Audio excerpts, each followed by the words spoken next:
के घने अंधकार में बीते 6 महीनों से अपनी कठिन और निर्मम ट्रेनिंग में डूबा हुआ था। सूरज की किरणें जब ऊंचे पेड़ों की शाखाओं से छनकर नीचे गिरती, तब भी उसकी आंखों में वही संकल्प की ज्वाला जलती रहती। पहाड़ों के बीच बहते झरनों के तीव्र प्रवाह को चीरने की उसकी कोशिशें उसके भीतर एक असाधारण शक्ति का संचार कर रही थी। उसकी पीठ पर बंधी काली तलवार, जो कभी उसके लिए बोझ थी, अब उसका हिस्सा बन चुकी थी। हर दिन, हर पल उसका शरीर दर्द से कराह उठता, लेकिन उसकी आत्मा हार मानने को तैयार नहीं थी। पर उसे क्या पता था कि जिस अंधकार में वह खुद को मजबूत करने में जुटा था, उसी अंधकार में उसका सबसे बड़ा शत्रु आकाश दल उसकी मौजूदगी की खबर पा चुका था। आकाश दल, जिसका नाम सुनकर ही लोगों के दिलों में भय समा जाता था, वह अब पागलों की तरह उसे ढूंढ रहा था। उसकी आंखों में प्रतिशोध की ज्वाला धधक रही थी। वह किसी भी कीमत पर अम्बरीश का अंत करना चाहता था।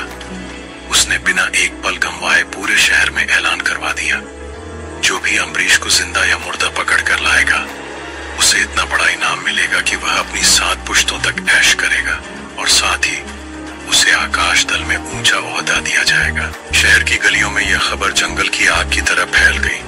लालच और सत्ता की भूख से जलते लोग अम्बरीश की तलाश में निकल पड़े। कोई पुरानी कहानियों में उसकी परछाइयों को तलाश रहा था, तो कोई उसकी संभावित छिपने की जगहों को खंगाल रहा था।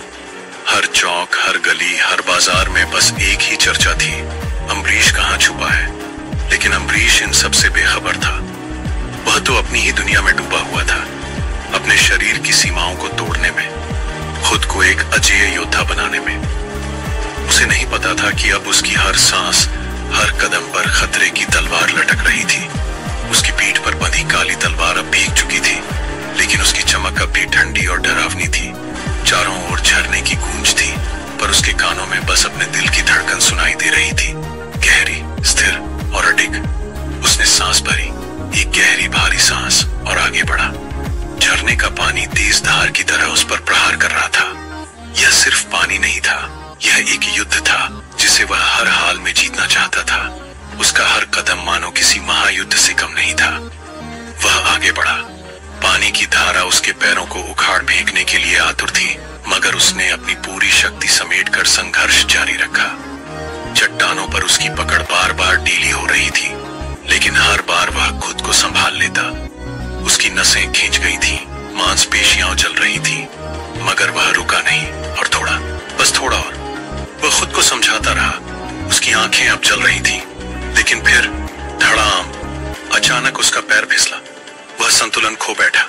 तेज प्रवाह ने उसे अपनी पकड़ में ले लिया। उसके हाथ चट्टानों से छूट गए और वह पूरे वेग से नीचे गिरने लगा।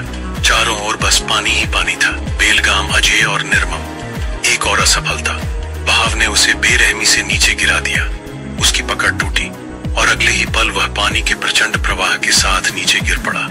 धाराएं उसे बेतहाशा घसीट ले गईं। बार बार चट्टानों से टकराया, उसकी चमड़ी छिल गई और खून पानी में घुल गया।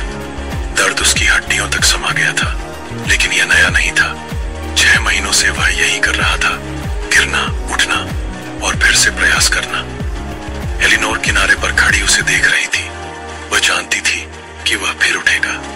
हर बार जब उसका शरीर इतना क्षतिग्रस्त हो जाता कि वह खड़ा भी नहीं हो पाता, वह उसे अमृत काढ़ा पिलाती। यह जड़ी बूटियों से बना एक चमत्कारी पेय था, जो कुछ ही मिनटों में उसके शरीर के सारे घाव भर देता था। लेकिन एलिनोर जानती थी, जो आग उसके अंदर जल रही थी, उसे कोई अमृत शांत नहीं कर सकता था। आज उसकी आंखों में कोई झिझक नहीं थी।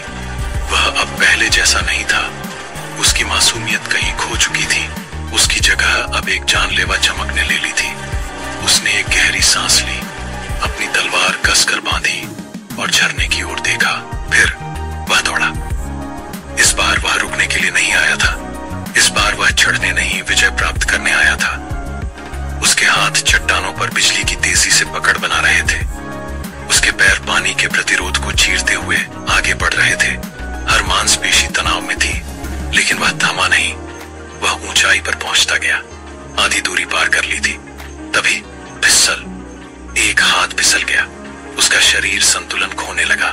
कुछ ही पल और वह फिर गिर जाता, लेकिन नहीं। उसने दूसरा हाथ बढ़ाया एक क्षण में एक चट्टान पकड़ ली। उसके बाजू कांप रहे थे, मगर उसने खुद को लटकने नहीं दिया। वह लहूलुहान था, पर उसकी आंखों में वही दहकता हुआ जुनून था। वह गिरने के लिए नहीं बना था।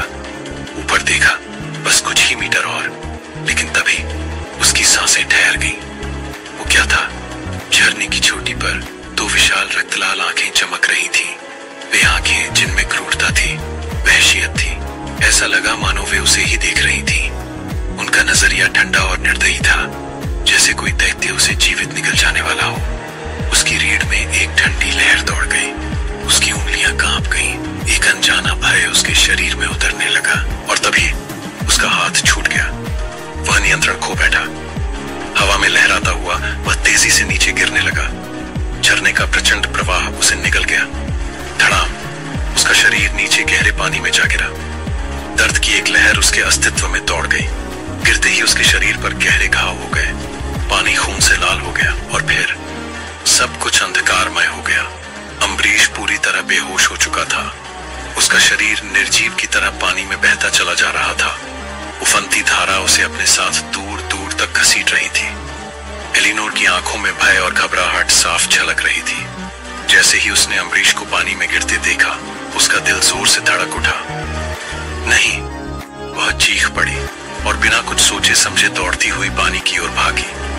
उसकी सांसें तेज हो चुकी थीं और हर कदम पर उसे लग रहा था कि अगर वह एक पल भी देर कर गई तो अम्बरीश हमेशा के लिए खो जाएगा। तेज बहाव को चीरते हुए उसने अपनी पूरी ताकत झोंक दी और किसी तरह अम्बरीश को पकड़ लिया। वह बड़ी मुश्किल से उसे किनारे तक खींच लाई और एक भारी चट्टान पर लिटा दिया। अम्बरीश की हालत बेहद गंभीर थी। उसके शरीर पर गहरे घाव थे, खून अब भी बह रहा था और उसकी सांसें इतनी धीमी हो चुकी थी कि ऐसा लग रहा था मानो वह किसी भी पल बंद हो जाएंगी। एलिनोर की आंखों में चिंता का साया और भी गहरा हो गया।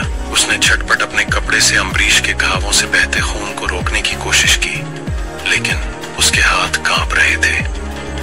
तुम्हें कुछ नहीं होगा अम्बरीश, तुम हार नहीं सकते, वह खुद को समझा रही थी, लेकिन उसके शब्द जैसे खाली हवा में घुलते जा रहे थे। जल्दी ही उसने पास ही पड़े कुछ पत्थरों से एक छोटा सा गड्ढा खोदा और उसमें साफ पानी भरा। फिर उसने अपने कपड़ों की एक छोटी थैली निकाली जिसमें अलग अलग जड़ी बूटियां रखी थी। उसका दिल जोर जोर से धड़क रहा था, लेकिन उसके हाथों में एक अलग ही दृढ़ता थी। एक एक कर उसने सारी जड़ी बूटियां पानी में डाली और धीमी आवाज में प्राचीन मंत्रोच्चार करने लगी। जैसे जैसे मंत्र आगे बढ़ते गए, पानी का रंग बदलने लगा। पहले हल्का हरा, फिर गहरा हरा और फिर चमकता हुआ जहर सा हरा। इस पानी में एक अजीब सी शक्ति थी। एलिनोर ने धीरे से अम्बरीश को उठाया। उसके गीले और खून से सने शरीर को अपनी बाहों में समेटते हुए उसने पहली बार उसके चेहरे को इतने करीब से देखा। अम्बरीश की आंखें बंद थीं। चेहरा सफेद पड़ चुका था, लेकिन उसकी हल्की धड़कन अब भी महसूस हो रही थी। एक पल के लिए एलिनोर का दिल कांप उठा। उसकी आंखों में नमी आ गई। अगर यह जल भी तुम्हें ठीक नहीं कर पाया तो फिर कुछ नहीं कर पाएगा, उसने मन ही मन सोचा। और फिर बिना समय गंवाए उसने अम्बरीश को उस हरे पानी में डुबो दिया। जैसे ही उसका शरीर उस रहस्यमयी जल के संपर्क में आया, पानी में हलचल होने लगी।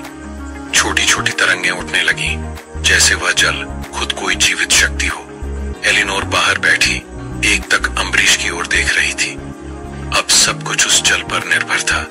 क्या यह जल अम्बरीश को ठीक कर पाएगा? क्या वह फिर से अपनी आंखें खोल पाएगा, या फिर यह उसकी आखिरी लड़ाई थी? सभी सवालों के जवाब को जानने के लिए सुनते रहिए सिर्फ एवरीथिंग ऑडियो स्टोरीज पे। सब्सक्राइब करना न भूलें। देखने के लिए धन्यवाद और अगला एपिसोड जारी रखें।